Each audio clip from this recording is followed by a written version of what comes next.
started 6 months ago. I was fresh out of grad school with a master's in history, a mountain of debt that gave me night anxiety attacks, and a resume that was getting ignored by every museum and university in a 3-state radius. I was applying for everything: retail, data entry, barista. I was about 2 weeks from having to crawl back to my parents' spare room when I saw the ad. It was discreet, posted on a high academic job board I'd forgotten I even had an account for. Archival associate, the foundation. Discretion, precision, and an exceptional capacity for recall are paramount. No formal experience required. Generous compensation. Generous was an understatement. The salary they listed was more than my parents make combined. I figured it was a typo or a scam, but I was desperate, so I polished my CV and sent it in, not expecting to hear back. They called me the next day. The woman on the phone had a smooth voice, but with a weight to it. She didn't ask about my experience or my degree. She asked me about a series of bizarre questions. When you were 10, what was the pattern on the wallpaper in your grandmother's kitchen? Describe the cover of the third book you see when you picture your childhood bookshelf.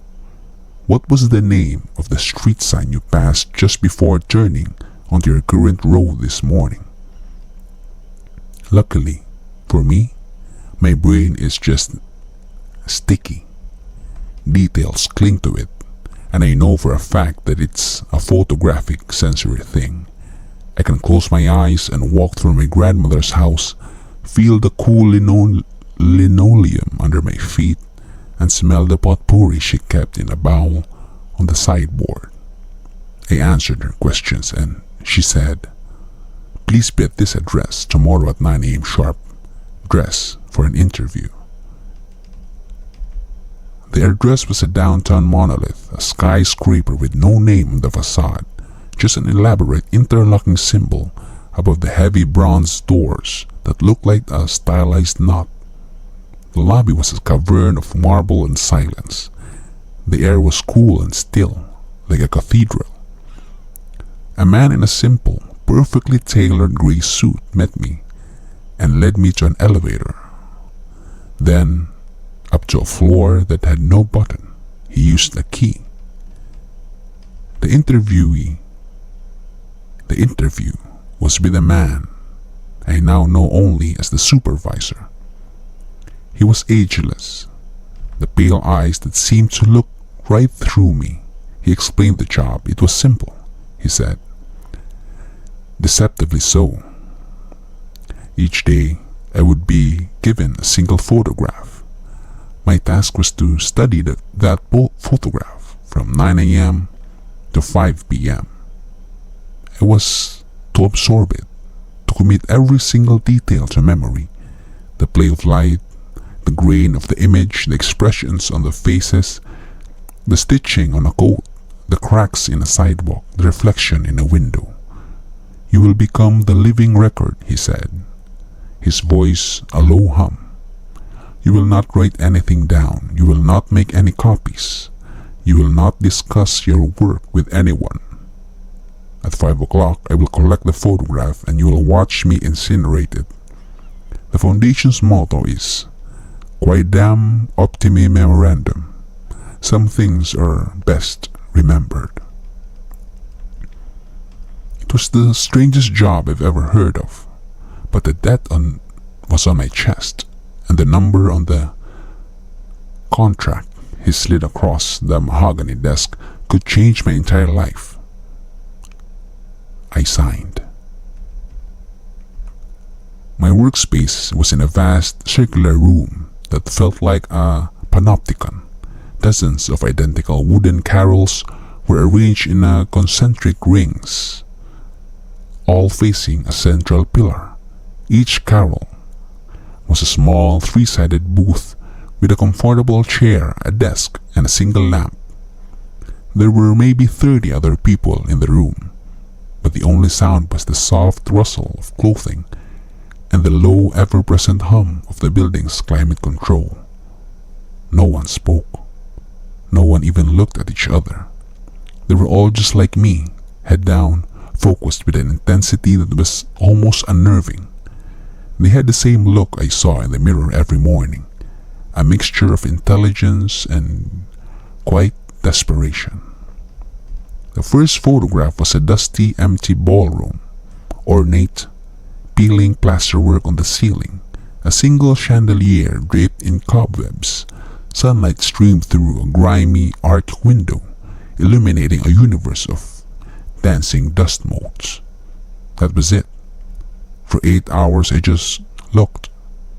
I memorized the way the shadows fell, the specific pattern of the water stains on the far wall, the number of crystal pendants missing from the chandelier.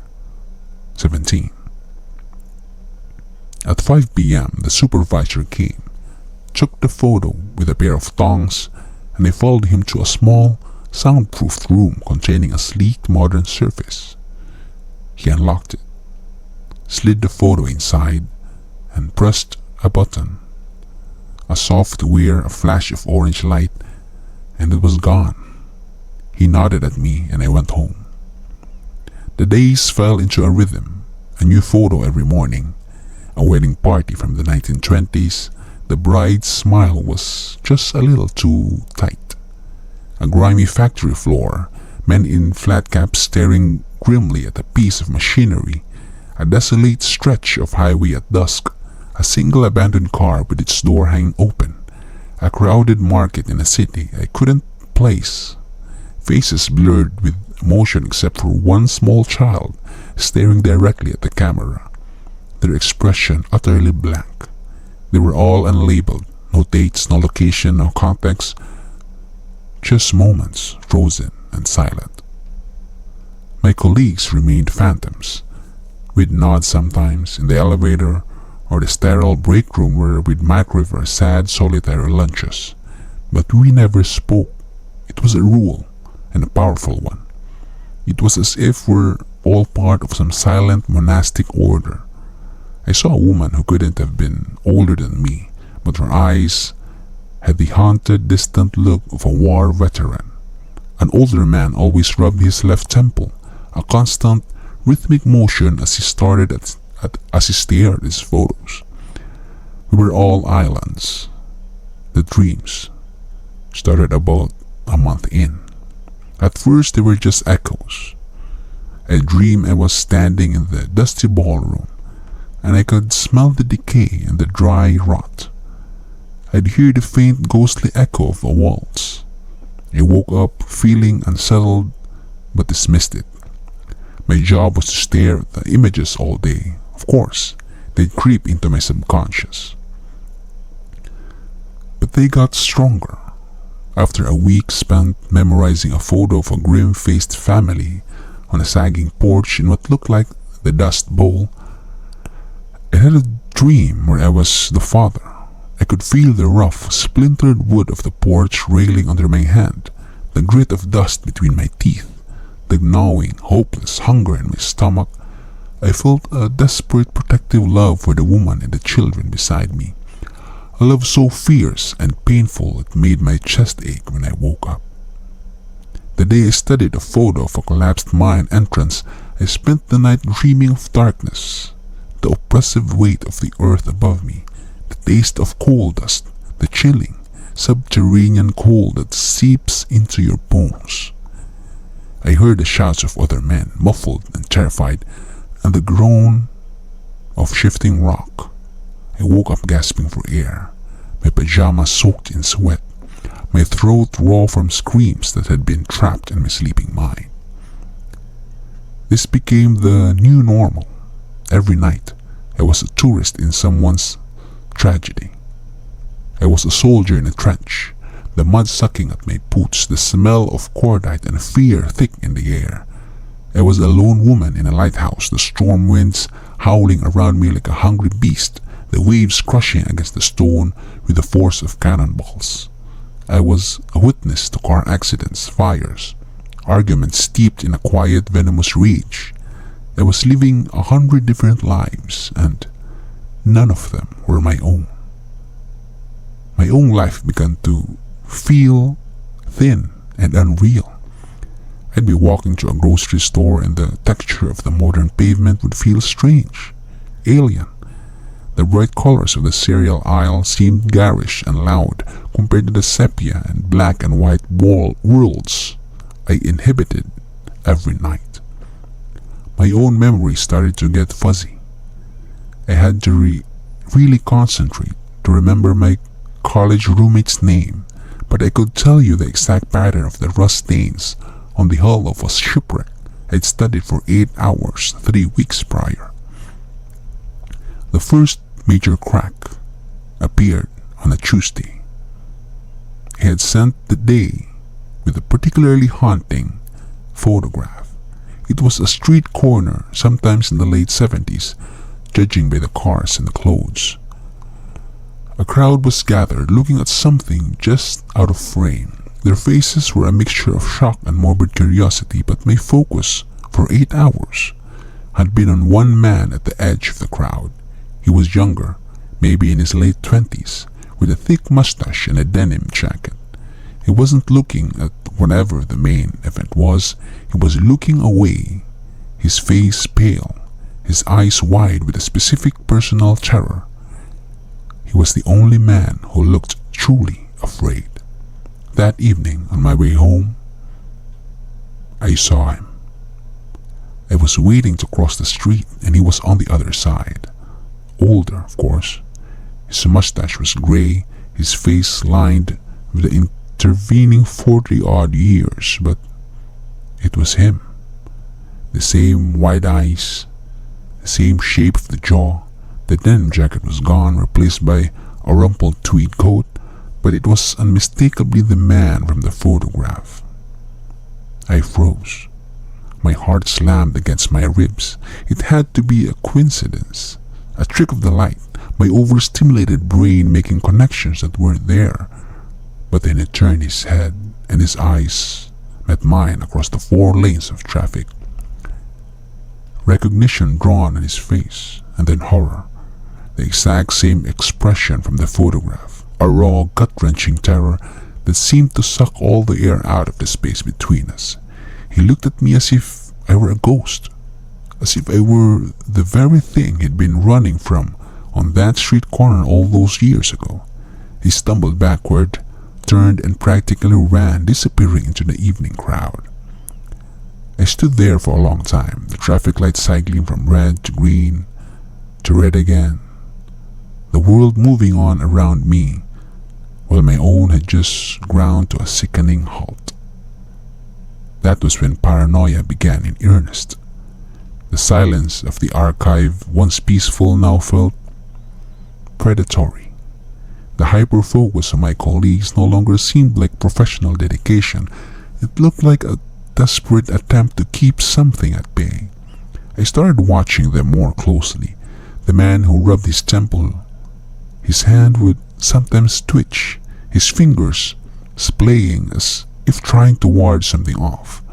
The young woman's haunted eyes would occasionally flick towards an empty space in her carrel, her breath catching for a second before he forced his gaze back to the photo.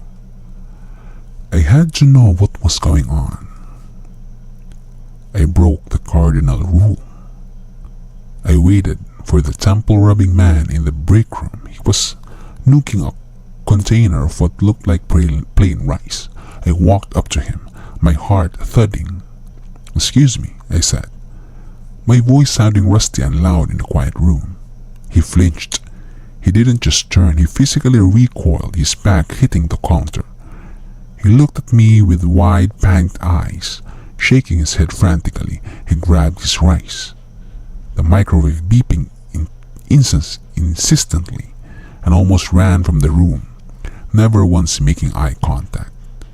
He didn't say a single word. The message was clear. We don't talk. We can't talk. Maybe we're not allowed to talk, or maybe we're just too afraid of what might happen if we do. Then people started to disappear. One Monday, the corral to my left was empty. The man who sat there, a quiet fellow with thinning hair, was just gone. No one mentioned it. His desk was cleared out as if it never existed. 2 weeks later, the woman with the haunted eyes was gone too. Her corral was wiped clean. There was no internal memo, no farewell card, just a silent, growing void in our ranks. Were they fired? Did they quit? Or was it something else? I was spiraling. My apartment no longer felt like my own. I'd catch a flicker of movement in my peripheral vision and turned to see a shadow that looked like a soldier in a trench coat. The scent of ozone and rain would fill my living room on a clear night, a phantom echo from a photo of a lightning-struck tree. The breakthrough, if you can call it, came last week. I sat down at my desk and my hand brushed against something taped to the underside. It was a small folded piece of paper. My blood ran cold. I felt deliberate, clandestine. I waited until my hands stopped shaking, then slipped it into my pocket. I spent the day in a fugue state, staring at a photo of a single withered black rose lying on a cobblestone street, my mind entirely on the note in my pocket. That night, the privacy of my apartment, I unfolded it. It wasn't a note, not in the traditional sense. It was just a string of alphanumeric characters. A7B3-C9D1-E4F8. I had no idea what it meant. A code? A web address? Then I remembered. Every archivist has a small, personal safe in the locker room for valuables. We set our combinations, but this didn't look like a combination. It looked like a serial number or a key. The next day I watched the woman with haunted eyes corral. It was still empty. I took a chance. After everyone had left, my heart pounding so hard I could hear it in my ears. I went to the locker room. I found her locker. Next, the combination dial was a small, almost invisible keyhole. It was an override. This had to be it. I looked for a key, but then it clicked. The sequence was a password for the digital lock on her safe. I typed in the sequence. There was a soft beep and a heavy click. The safe was full with paper, scraps, notebooks, loose leaf sheets filled with a frantic, spidery handwriting. It was forbidden knowledge. The one thing we were never ever supposed to do. She has been writing it all down. I took it all, stuffed it in my bag and ran. I spent the last 3 days poring over her notes. It's not a single coherent narrative, it's the fragment, desperate research of a brilliant, terrifying mind. There are clippings from obscure historical journals, printout from physics forums, and pages of her own synthesis. And I finally understand. According to her notes, certain moments in time, certain places, are so saturated with trauma or violence or some powerful paradoxical emotion that they create a kind of scar in reality. A resonance. She used a lot of terms I barely understand. Quantum entanglement, temporal feedback loops, mnemonic resonance. But the term she kept circling, the one she'd scrawled over in the margins, was genius loci, spirit of place. But she'd added her own qualifier, genius loci malignum. These aren't just memories of bad events, they are the events themselves, still echoing.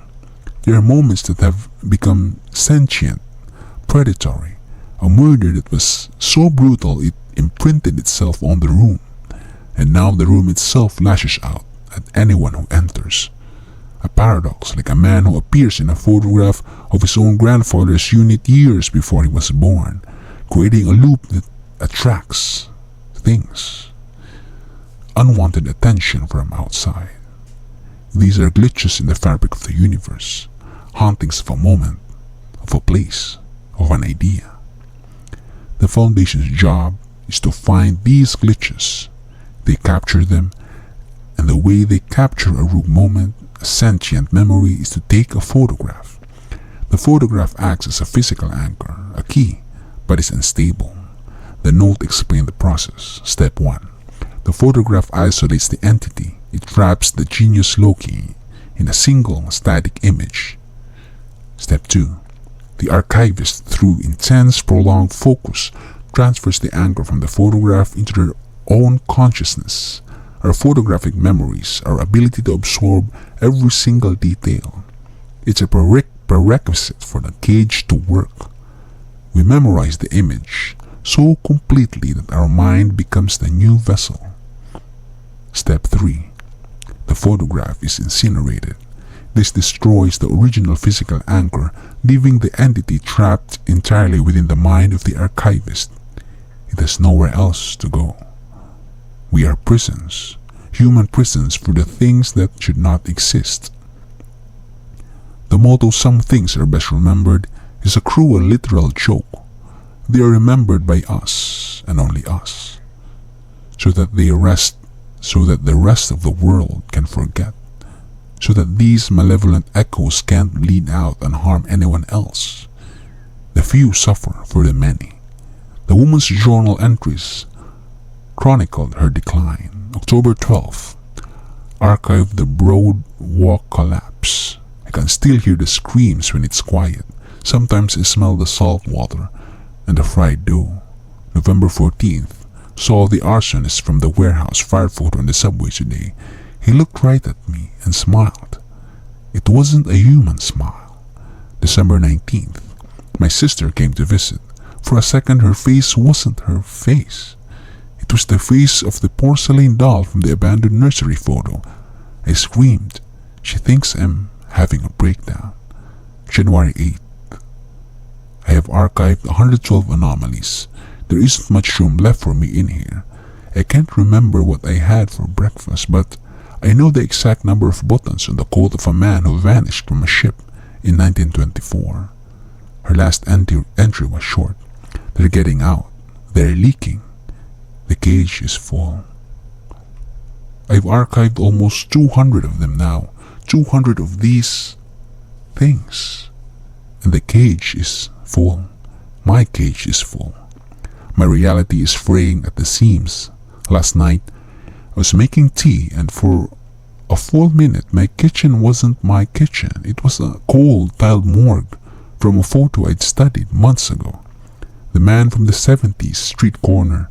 I see him everywhere now, in crowds. His face always twisted in that same silent scream, always looking right at me. The walls of my apartment sometimes ripple and show me the peeling wallpaper of Victorian scene. Sense room. The static on the radio whispers words in a language I don't know but understand with a cold dread. I think now that I'm a walking, talking containment unit that has breached, and the entities I hold are starting to leak into the world around me. The other day, my landlord knocked on my door to ask about a water leak and flinched when he saw me. He said, "Sorry for a second there, you look like someone else. A lot of someone else's." He left without another word, his face pale.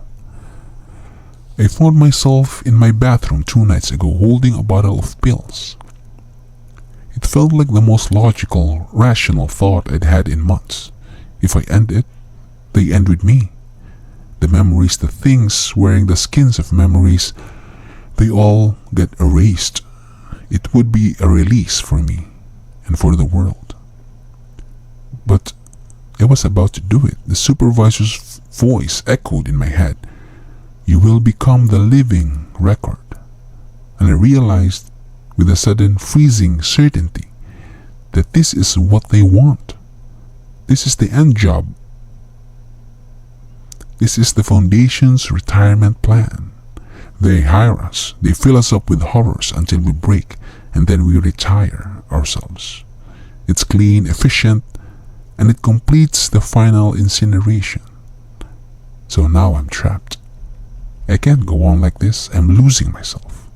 My own memories feel like old faded photographs compared to the vivid, high-definition nightmares I'm forced to carry. But I can't kill myself, because that's playing their game, that's letting them win, that's doing their dirty work for them. Is there another way? Can you fight a memory? Can you exercise an event? I'm sitting in my apartment right now. The lights are flickering. In the reflection of the dark screen, my face is a flickering montage of hundreds others. A soldier, a bride, a factory worker, a terrified man on a street corner. The hum of the building sounds like a waltz, then like the roar of a fire, then like the howl of a storm at sea. They're all in here, and they want to get out. What do I do?